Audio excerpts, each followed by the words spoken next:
ይሄን ነገር ቢደውላት ማታነሳለህ መሰለኝ። አስጠልታታል። አንቺ ሴትዮ ዝም በይሽ። ይሄ ነገር አቀባጥሪ ምን ነው ይሄ ነው ነገር እውነቴን ነው ያወራሁት። መቼ እውነት ተደብቆ አይቀርም። ያውት ይመጣው መጣጣች ምን ነው እዚህ ግን እንደወጣሽ? አይ አይደለም እትዬ ከወጣ ብዙ አልቆየም። አራት ልጅቷን እንደዚህ አታስጨምቂያት። አሁን ሳበዛሽሽ። ሰሚ እሷ ያለችሽን ነገር ግዴታ ማድረግ የለብሽም። አትጨነቂ። እሷን ታያትና ወደ ስራሽ ተመለሽ። ቃል ምን ያልክሽ? ለምን እንደዚህ ምትላት? ጭራሽ ተገበኝ እንዴ? እኮ አንቺ መረጃ ሂጅ በቃ ሰሚ። ስማከር እኔ በጣም ከጠኛ እጅግ ነው አልኩት። ተጠናቀቅሻለሁ ልጅት ለመቶኛ ጊዜ ደጋግመሽ እየመጣሽ ረፊ ጋሽዬ እዚህ አካባቢ ሱቅ ይኖራል? ጋሽ አትበይኝ አላልኩሽም እንዴ? ለማንኛውም አለ የምትፈልጊው ነገር አለ? አዎ እና ልጋብዝሽ? ራሴ እላለሁ። ቤት ቤት ነው ነገሩ። ተጨራሽ ስለሆነሽ ያው ሰፈሩ ስለማታውቀው በጠፋስ ነው። ትፈልጊው ነገር ላጋባ ድርግ ምትበል አንተ ቤት ነው ለማጋባ። አይ እንግዲህ በጣም አበዛሽ። ጨመቀ ሰኒ ሂጂ።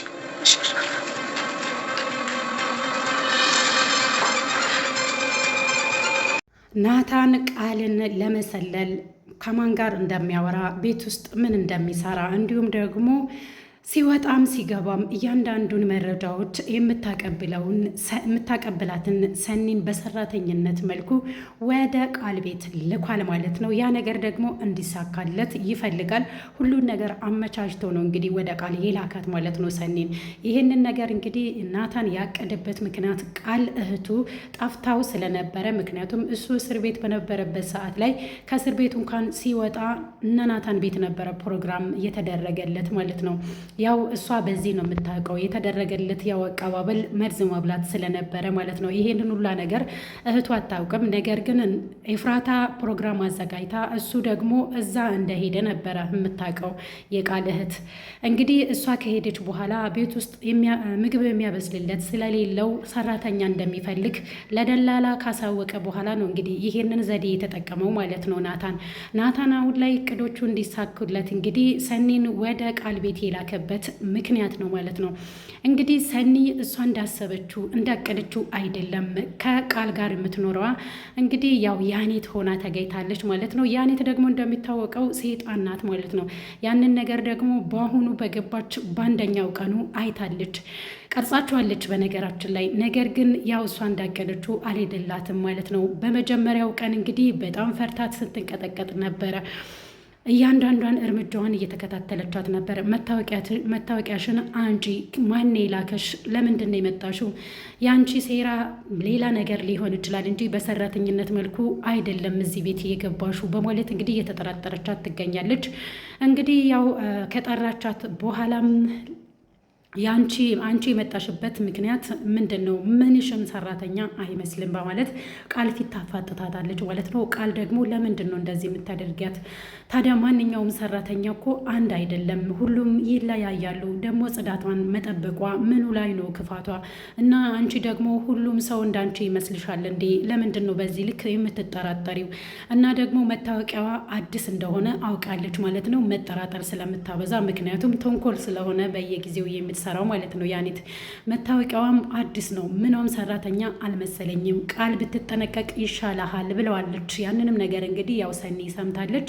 ሰኒ አሁን ላይ በጣም ፈርታለች። ወደ ሱቅ መውጣት አለብኝ ብላ እንግዲህ ወደ ሱቅ ለመውጣት ቃልን ስታስፈቅድ ነበረ። ደግሞ ቃል አካባቢውን ስለማታውቅ ላድርስሽ እንዴ ስላት እንደውም ላድርስሽ ትላታለህ እንዴ? እንዴት ነው እባክህ ለሰራተኛ ይሄን ያህል ፊት የምትሰጠው? ትጠግብባሃለች እኮ እናም ደግሞ እኔንም ትንቀኛለች። እንደዚህ ማለት የለብህም በማለት እንግዲህ ቃልን ታስጠነቅቃለች ማለት ነው። ስለዚህ አሁን ላይ አንቺ እንደ ራስሽ ይመስልሻል? ሁሉም ሰው ምንም ቢሆን አዲስ ናት እኮ። ስለዚህ ለሰፈሩ አዲስ ስለሆነች ነው እንደዛ ያልኳት፣ አትጨመላለቂብኝ በማለት እንግዲህ እሷን ዝም ያስብላታል ማለት ነው። ቃል እንግዲህ ምኑም አላማረኝም እኔ ይቺ ልጅ የሆነ አላማ አላት እዚህ ቤት የመጣችበት፣ መታወቂያዋም አዲስ ነው ብላ እንግዲህ ቃልን እና ብትጠነቀቅ ይሻልሃል እያለችው ነው ያለችው። ሌላኛውና ዋነኛው ነገር እንግዲህ ጽዮን በአሁን ሰዓት ላይ ችግር ውስጥ ገብታለች ማለት ነው። እንግዲህ ጉድ ሆናለች። ያንንም ነገር እንግዲህ የሆነችውን ነገር ከአቤል ጋር ስታወራ ወይዘሮ ሉሊት ሰምታለች ማለት ነው። እንግዲህ ይህንን ነገር ከሰማችው በኋላ ማስፈራራት ይይዛለች። እንዴት እንደዚህ ታደርጋለህ አቤል? የማይሰማ ነገር የለም መቼም ሁሉም ነገር ይሰማል። እኔ እኮ ሉሊት ነኝ፣ ሁሉንም ምስጢራችሁን ሰምቻለሁ። እንዴት እንደዚህ ጉድ ታደርጋታለህ ብለዋለች ማለት ነው። እንግዲህ አቤልም ይህን ነገር ያደረገበት ምክንያት ቢኒያም በህይወት መኖሩን ካወቀ በኋላ ጽዮንማ የሌላ ሰው አትሆንም በማለት እንግዲህ ያው ቢኒያም ደብዳቤ ልኮላት ስለነበረ በህይወት መኖሩን ስታውቅ ራሷን ስታ ወድቃ ነበረ። ያንን አጋጣሚ ተጠቅሞ እንግዲህ አቤል ደፍራት ነበረ። ከዛ በኋላ ያው ጸንሳለች። ይህን ነገር ደግሞ ደጋግሞ ሲያማት ነው እንግዲህ ወደ ሐኪም ቤት ሄዳ ይህንን ነገር ያወቀችው።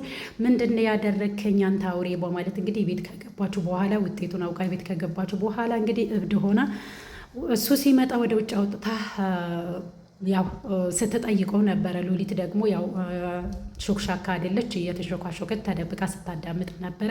ያንን ነገር እንግዲህ እሷ ስለሰማች አሁን ላይ አደጋ ላይ ነው ያሉት ማለት ነው። ማንም ጆሮ እንዲደርስ ማንም እንዲሰማባት አትፈልግም ጽዮን ይሄንን ነገር ማለት ነው። አሁን ላይ እንግዲህ ናታን ከሰማ ደግሞ አቤልን ይገለዋል ማለት ነው። ምክንያቱም እህቱን በጣም ነው የሚወደው። ሁለቱም አስተያየታቸውን ከዚህ በፊት ካርታ እየተጫወቱ ናታን፣ ኤፍራታ፣ አቤል እና ጽዮን ሆኖ አስተያየታቸው በጣም የተለየ ነበረ። ምንድን ነው ይሄ እንደዚህ አይነት አስተያየት ብሎ ተቆጥቷቸው ነበረ። እንግዲህ የፈራው ነገር አልቀረም ማለት ነው። ናታንን በስተመጨረሻ ላይ ያው መስማቱ አይቀርም። እንግዲህ ጽዮን ሲጨንቃት ደግሞ መጨረሻ ላይ ሄዳ ለኤፍራታ ስትናገር ነበረ። ኤፍራታም ይህንን ነገር ስትሰማ በጣም ደንግጣለች። አጋጣሚ ሆኖ ናታንም ከፎቅ እየወረደ ነበረ። ነገር ግን ምን እንደተፈጠረ አላወቀም። ብቻ ሲደናገጡ ነበረ ያያቸው። ጠጋ ብሎም ሲጠይቃቸው አይ ምንም አልተፈጠረም፣ እኔ ስለከፋኝ ነው፣ ብቸኝነት ተሰምቶኝ ከፍቶኝ ነው ያለቀስኩትኝ እንጂ ሌላ ነገር ምንም የተፈጠረ የለም በማለት ሸፋፍነው ደብቀዋል። እንግዲህ ጽዮን በጣም ከፍቷታል፣ በጣም ተጨንቃለች። ምን ማድረግ እንዳለባት ሁላ አታውቅም። ለዛ ነው ለኤፍራታ ለመማከር እየሄደችው። በዛ ላይ ደግሞ ሉሊት ሰምታለች። ሉሊት ደግሞ ነገሮችን መደበቅ አትችልም። ፊት ለፊት ነው የምትናገረው። መጠቀሚያ ነው የምታደርጋት ማለት ነው። ምክንያቱም አንድም ነገር እንዳትናገራት እዛ ቤት ውስጥ ስልጣን እንዲኖራት ነው የምታደርጋት ማለት ነው። ምክንያቱም እዚህ ቤት ውስጥ እኔ ማንም አይናገረኝም፣ አለበለዚያ ምስጢርሽን ዘርግፌ ነው ለናታን የምናገረው እያለች ካሁኑኑ ጀምራለች ማስፈራራት ማለት ነው። ሉሊት እንግዲህ ምክንያት ነው የምትፈልገው።